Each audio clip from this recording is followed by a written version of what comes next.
watching GVTV News. Thanks, Gloria, and I'm Randy Hampson. In today's world news headlines, Netanyahu re-elected after Obama administration tries to submarine his election. And U.S. and Iran differ in progress of nuclear talks. An Assad regime accused of new war crimes as UN panel prepares to name suspects. A U.S. drone reportedly shot down over Syria by Assad. And Red Cross launches emergency appeal as aid groups assess the cyclone damage. And GOP budget plan boosts military spending and slashes welfare. And congressional Dems criticize secrecy of the TPP talks. And Secret Service chief faces congressional scrutiny on drunk driving incident. GOP representative with lavish downtown Abbey decor resigns, and Missouri executes mentally ill death row prisoner. And thousands protest austerity at ECB headquarters in Germany. And Presbyterian Church votes in favor of same-sex marriage. GVTV News is broadcast on Grass Valley Television, division of Rural Council's television network, whose focus is on community involvement. We also air on NCTV. But before these stories, GVTV News would like to thank one of our underwriters who supports your only visual video news media in Nevada County. That's right, it's us. GVTV News.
In today's first world news story, Israeli Prime Minister Benjamin Netanyahu has won a surprise election victory, putting him on course of fourth term in office. Netanyahu's Likud party is poised to control 30 seats in the 120-member Knesset. The United List of Arab parties came in third. Netanyahu closed out his campaign with a vow to oppose a Palestinian state, reneging on his nominal endorsement in the two-state solution in 2009. Netanyahu has vowed to expand the West Bank settlements and issued a last-minute plea to supporters denouncing a high turnout of Arab voters. Zionist Union, Netanyahu's chief rival, also ran a platform, whatever. And Likud says Netanyahu intends to form a new government in the coming weeks. Talks are already underway with a number of other parties involved in their process over there. U.S. and Iranian officials are giving differing assessments of the progress of the nuclear talks. Head of Iran's nuclear agency told state media 90% of the technical issues involved have been resolved. But speaking in Washington, White House Press Secretary Josh Earnest said the odds of the agreement are 50-50. He said, in the mind of the president, the odds are not moved, but we are in the situation we are at best. It's a 50-50 proposition that a deal will be completed before the end of March. There's a couple of reasons for that. The first thing is the president is driving for a very hard bargain, and Iran is going to have to make some very tough and specific commitments as it relates to resolving international community concerns in their nuclear program, as well as agreeing to set extraordinary intrusive inspections. Iran and the United States and 5 world powers are seeking a framework deal by the end of the month, following by a final agreement in June. Talk continue in Switzerland. Adds, Iran continues to make a nuclear weapon. Probably. Regime of Syrian President Bashar al-Assad faces new allegations of atrocities in its bombings of rival-held areas. Amnesty International says regime attacks in Raqqa and the stronghold of Islamic State militants in November carry every indication of being war crimes. According to Amnesty, ruthless airstrikes killed at least 115 civilians, including 14 children. Meanwhile, Syrian Observatory for Human Rights says at least 19 people have reportedly been killed in barrels and gas attacks in northwestern Syria. Witnesses say chlorine may have been used. On Tuesday, the UN panel investigating Syria's civil war said it will start sharing the names of Syrian war crime suspects with states preparing to bring international prosecution. Briefing the Human Rights Council in Geneva, panel chair Paulo Sergio Pinheiro said the names would not be made public. We will not be releasing a list of names publicly now. We can best aid the pursuit of justice at this time through targeted disclosure. We will share names and information about specific allegation perpetrators with state prosecution authorities and are preparing cases to be heard before the competent and impartial judiciary. This will be a process to respect human rights, fair trial rights of the accused, and the rights of the truth of the victims.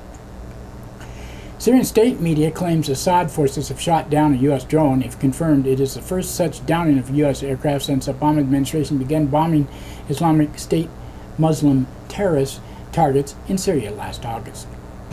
The International Red Cross has launched an emergency appeal for the South Pacific island nation of Vanuatu following the last week's massive cyclone. The storm reportedly destroyed or damaged 90% of the buildings in the capital of Port Avila.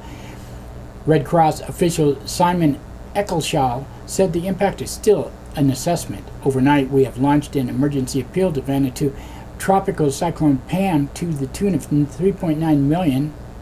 Emergency appeal focuses on provisions of food, water, shelter, health, and urgently needed non-food relief items. We can expect this emergency appeal to be revised over the coming days on the basis of further assessments which are currently being undertaken.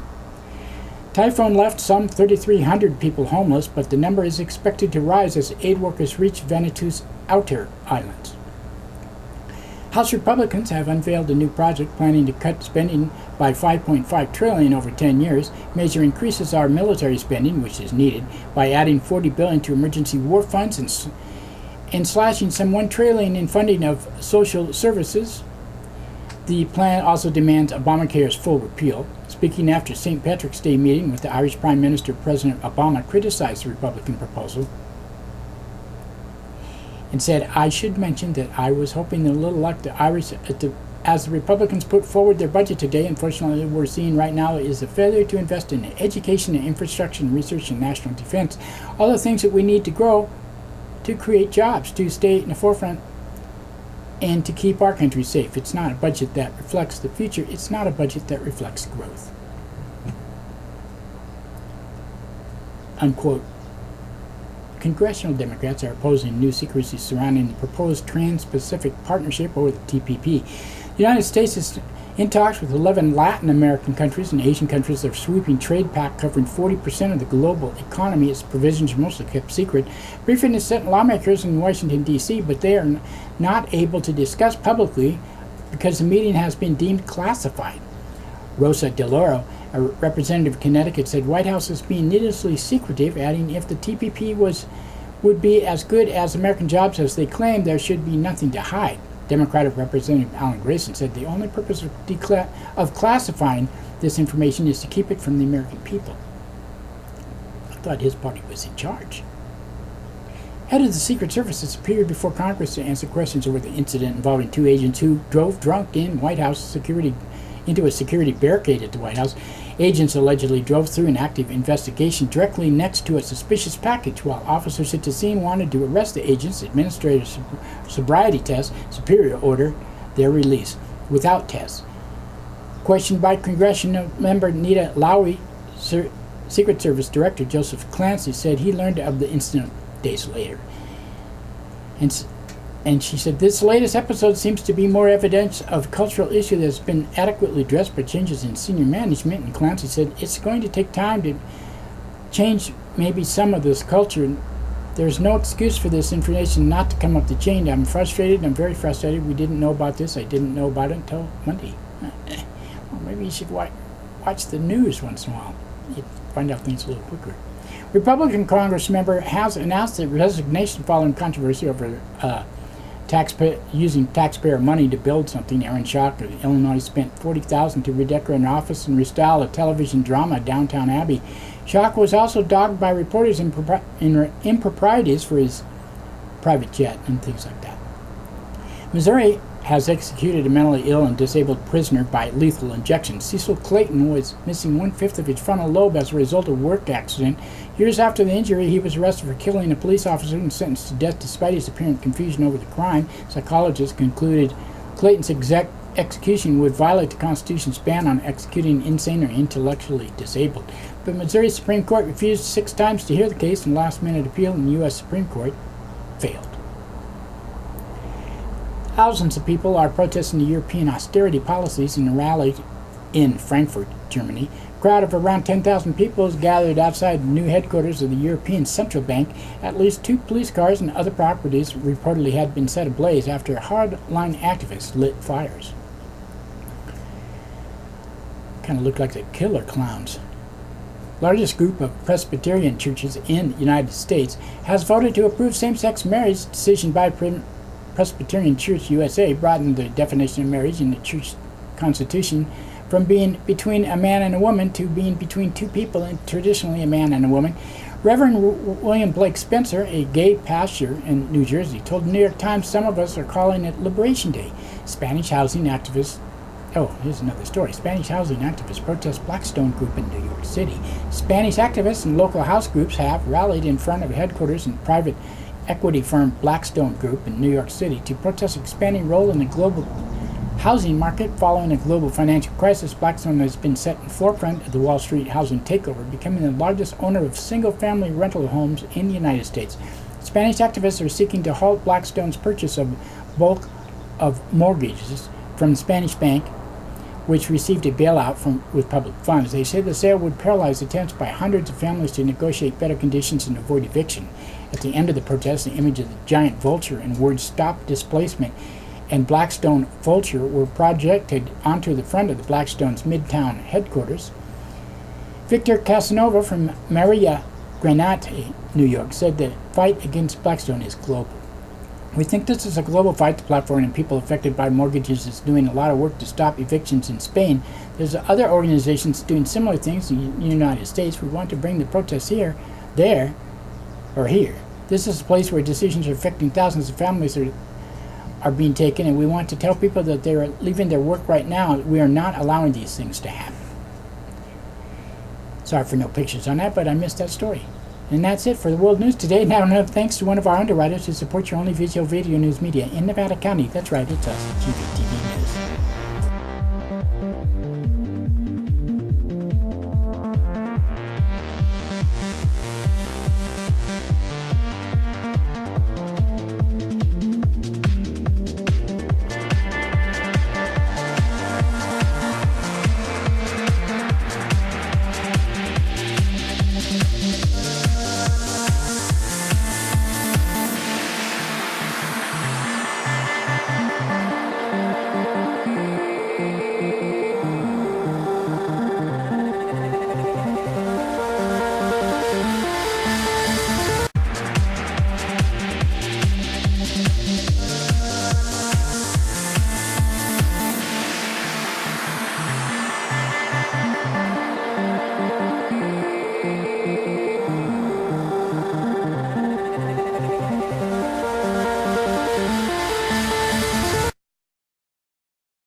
That's right, it's time for The police blotter pictures in the blotter are not from these actual events, but used for visual aid only. These public records are obtained from daily logs issued from Nevada County law enforcement.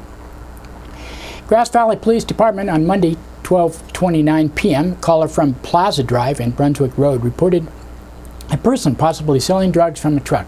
They were moving on. At 1 p.m., caller from 300 block of Rhode Island reported possible PG&E scam. 1:38 p.m., a caller from 1200 block of East Main Street reported a woman sitting in a Skion drinking peppermint schnapps. She admitted to drinking, testing at .038, and was advised not to consume any more alcohol if she planned on driving. At 1:57 p.m., a caller from 600 block of Minnie Street reported transients staring at young children in the playground. No one was located. At 2:42 p.m., a caller from Business 100 block of Spring Hill Drive reported someone cut a hole in the roof of a trailer and stole tools and equipment. 3:56 p.m., caller from 300 block of Sutton Way reported fraudulent activity on a bank account. At 5:49 p.m., a caller reported a person refusing to pay cab fare. 7:09 p.m., caller from 300 block of Pleasant Street reported a woman trying to kick in a door and then left. 11:03 p.m., caller from 800 block of Old Tunnel Road reported residential burglary with multiple items missing in Nevada County Sheriff's Office on Monday. 8:03 a.m., a caller from Gas Canyon Road reported ongoing stalking. 8:06 a.m., a caller from 15,000 block of John Way reported tax fraud with fraudulent return filed in her name.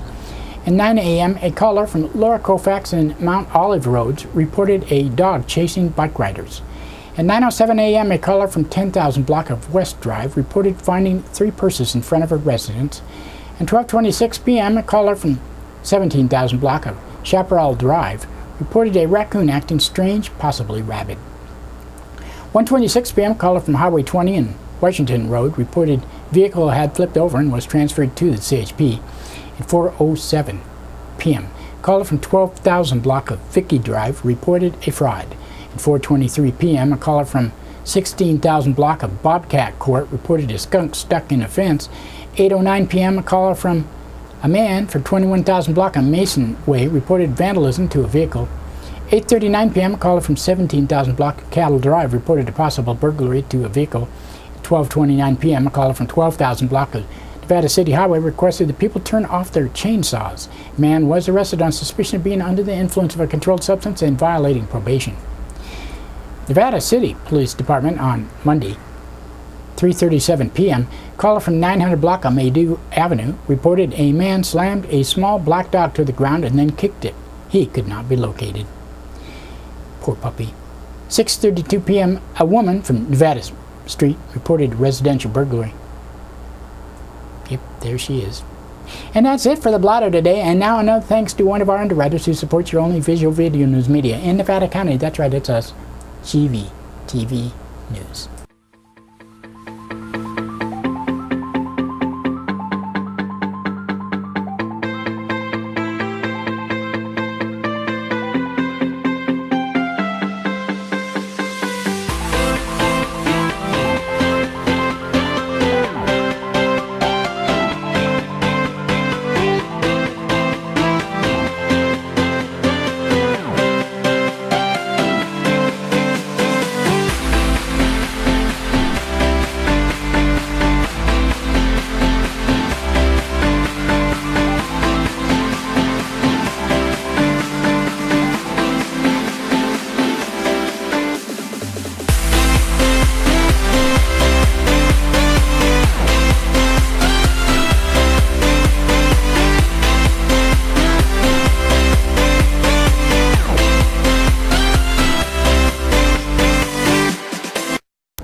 In today's local news headlines, shoulder tap operation nets wanted felon.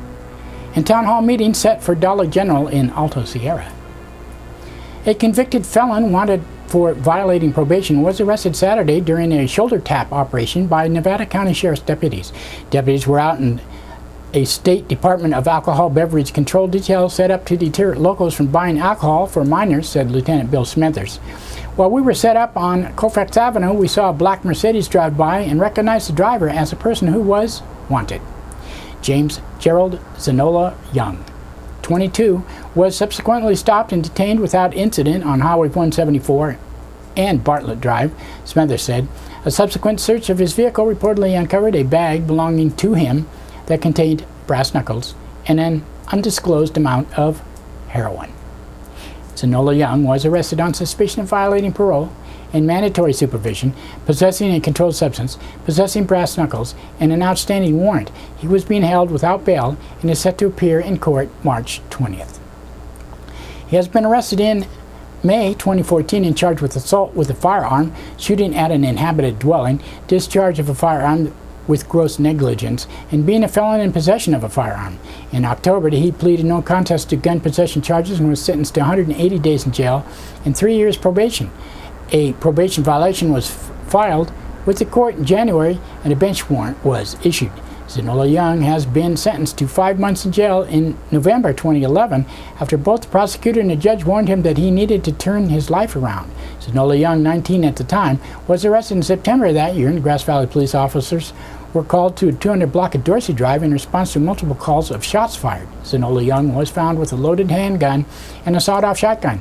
He allegedly had been involved in a domestic dispute with his pregnant girlfriend and was across the street from her apartment talking and texting her on the phone that he was going to kill her and firing in the air. Zanola Young pleaded no contest to the felony discharge of a firearm, misdemeanor count of criminal threats, and misdemeanor count of possession of brass knuckles. Developers of a proposed Dollar General store in Alta Sierra have set a town hall meeting later this month to answer questions and offer plan updates. We wanted to provide an informational meeting to address residential concerns, said Joshua Simon Commercial Real Estate, which is located in Scottsdale, Arizona. We also wanted to offer updates on plan based on residents' input. Town hall meeting will be 6:30 p.m. March 30th at Alta Sierra Country Club, 11897 Tammy Way in Grass Valley.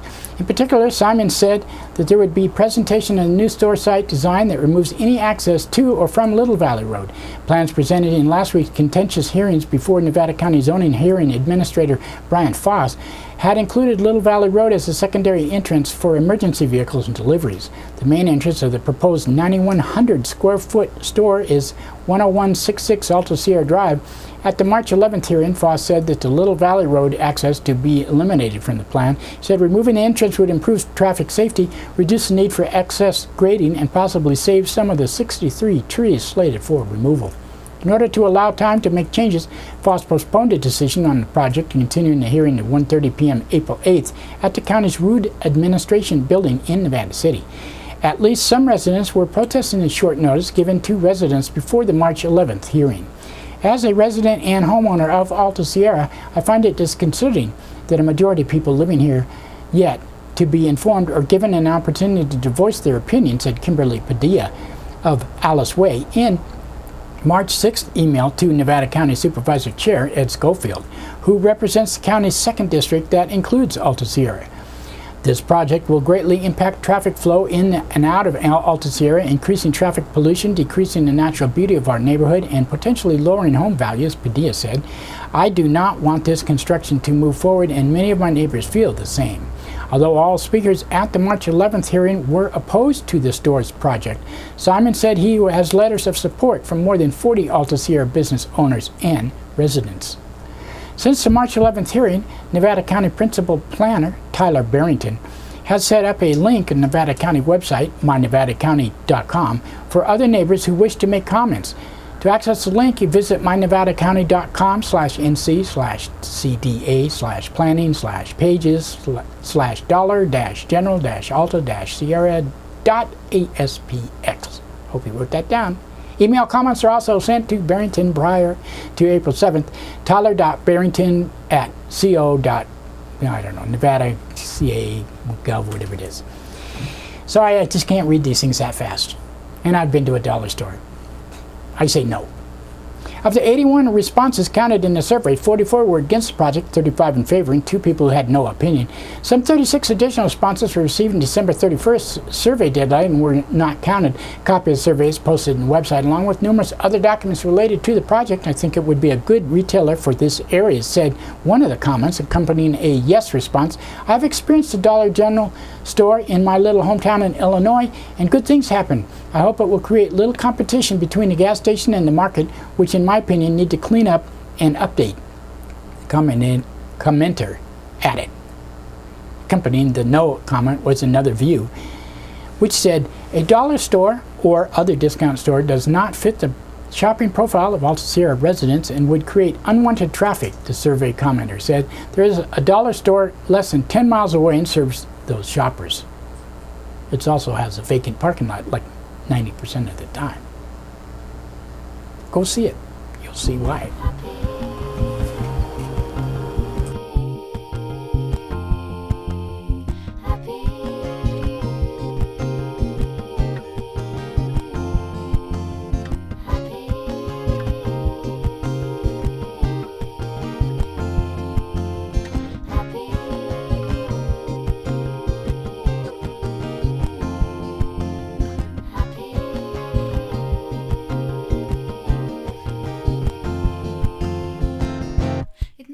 Crazy what I'm about to say.